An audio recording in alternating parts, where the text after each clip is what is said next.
nationale. Un pays comme le Burundi, qui a déshabillé ses militaires de l'uniforme national, en les vendant à notre pays pour qu'ils combattent sous l'uniforme dans notre pays. Ils ne sont plus des militaires burundais. Je suis désolé de le dire. Légalement, ils ne sont que des mercenaires. Et le sort des mercenaires partout, c'est connu. Ils n'appartiennent à personne. Il n'a qu'une seule valeur, c'est montrer le résultat. Donc, aujourd'hui, je vais me focaliser sur une alternative. Parce que le pouvoir burundais de Bujumbura, il les a vendus. Mais quand ils les ont vendus, les autres peuvent même rire. Ils peuvent s'attribuer une dent contre quel genre de gouvernement, quel genre de pays. Mais nous, ces militaires qui sont blessés, qui sont portés disparus, les autres qui sont faits prisonniers, c'est nos parents, c'est nos frères, c'est nos petits soeurs, nos petits frères ou nos voisins. Donc, la douleur qui devrait être sur l'épaule du gouvernement burundais. Parce que les autres gouvernements, en cas de conflit ou en cas d'une guerre déclarée, vous voyez l'exemple entre l'Ukraine et la Russie, il y a toujours des négociations pour libérer les prisonniers de guerre. Parce que tu combats pour un nom et à la place d'un gouvernement. Donc, quand tu es blessé, le droit humanitaire ou le droit en cas de guerre, comme on les appelle, le droit de guerre, il faut s'assurer que les parties au conflit s'assurent qu'un blessé soit traité dignement. Parce qu'il n'est plus apte à se défendre ou à combattre. Ça serait inhumain de finir en blessé parce qu'il est au combat. Donc, je profite de l'occasion pour faire cet appel. Il faut trouver une alternative pour que nos parents, nos voisins, nos connaissances, nos Burundais, il faut qu'on trouve le moyen même de contacter ce groupe, le M23, parce que le groupe a essayé de contacter même le pouvoir de Bujumbura pour qu'il fasse des négociations pour libérer ces soldats qui aujourd'hui sont nos parents, nos voisins. Donc, comme le pouvoir n'en veut pas, donc c'est à nous, parce que nous avons cette douleur de perdre un proche, de perdre un compatriote. Il faut qu'on cherche cette alternative de contacter pour s'assurer qu'on contribue même pour que les blessés soient pris en charge, pour que les prisonniers de guerre soient dignement protégés. Donc, l'urgence est à nous parce que nous savons que ce pouvoir, c'est un pouvoir qui est là et qui n'a aucun intérêt, qui n'a aucune valeur, qui ne voit aucune valeur dans ces militaires ou dans un peuple burundais. C'est dur parce que ce n'est pas d'actualité. Ça date depuis 2015. Je me souviens de ces appels qui, je croyais que c'était des comités. Quand on appelait sur les réseaux sociaux qu'il faut intervenir pour un tel militaire, un colonel de l'armée, combien qu'on vient d'enlever et combien de désarmer sa garde rapprochée. Une dizaine de militaires avec des armes lourdes. Donc, cette nature de l'armée burundaise, elle est à étudier. Mais comme le pouvoir a essayé de toujours manipuler, de toujours utiliser chaque fois qu'il y a un problème qui concerne l'armée nationale, on disait que c'est le problème de tous, qu'ils sont rancuniers, qu'ils n'ont.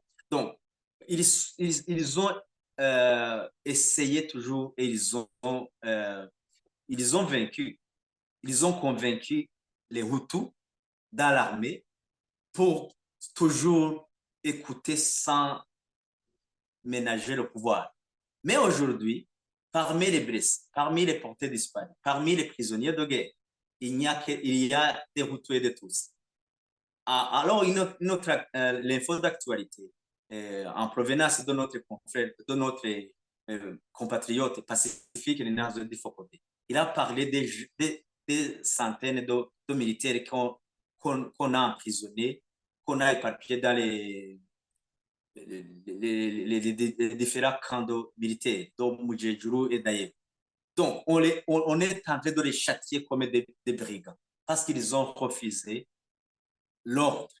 Alors que dans l'armée, on dit que le militaire a le droit de refuser un ordre qu'il juge illégal ou illégitime.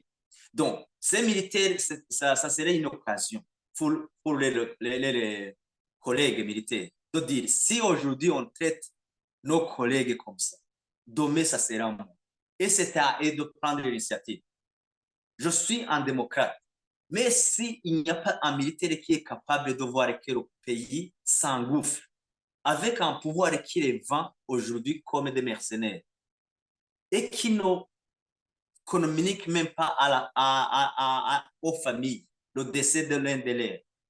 Ça, ce n'est plus un pouvoir.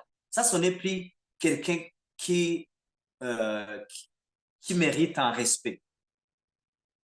Donc, je dirais que c'est une occasion en or pour les militaires pour dire non, pour dire que ce combat, cette guerre doit être déclarée officiellement et qu'ils doivent combattre sur une forme bourdaise s'il y a des raisons valables pour le faire.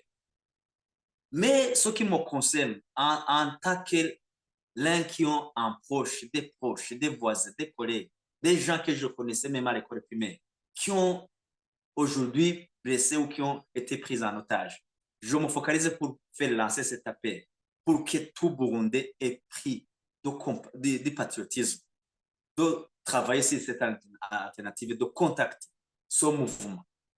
Tout le monde, pour qu'on s'assure qu'on contribue même à ce que nos soi-disant militaires qui sont vendus comme des mercenaires ne soient pas exécutés, ne soient pas négligés, ne soient pas disparus pour de bon.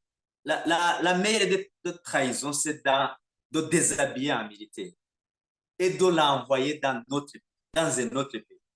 Et quand il meurt, il ne communique pas même aux familles. Il y a des familles qui crient aux médias, à la FPA, aux gens aux activistes de la société civile, parce qu'ils n'ont plus confiance à ce pouvoir. Qui les maltraite? Qui s'assure et qui s'active pour que personne ne pleure l'un d'eux qui ont été, qui est décédé au Congo, en train de combattre le M23. Ça, c'est la haute trahison même. Parce que je t'assure une chose, toutes ces familles qui ont perdu leur dans de telles conditions, tôt ou tard, ils vont poursuivre, ils vont se venger. Si on laisse un tel pays se descendre dans un gouffre, on est en train de reproduire des autres genres de désimbonérations. Parce que les gens n'ont plus confiance en personne, en une autorité. C'est ce qui s'est passé même avec le M23. Quand un pays et un gouvernement est en faillite, il y a des gens qui portent les armes. Le M23 est né, selon leur dire, parce que même s'il faisait partie de l'armée congolaise, on continue de cibler les familles parce qu'elles sont aussi.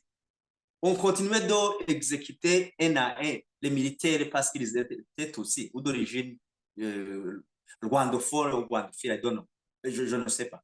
Donc, c'est pour te montrer que c'est un exemple de ce qui arrive quand un pouvoir fait et s'accuse de la haute trahison de ce que le pouvoir CNDD et s'est fait avec cette problématique des militaires burundais.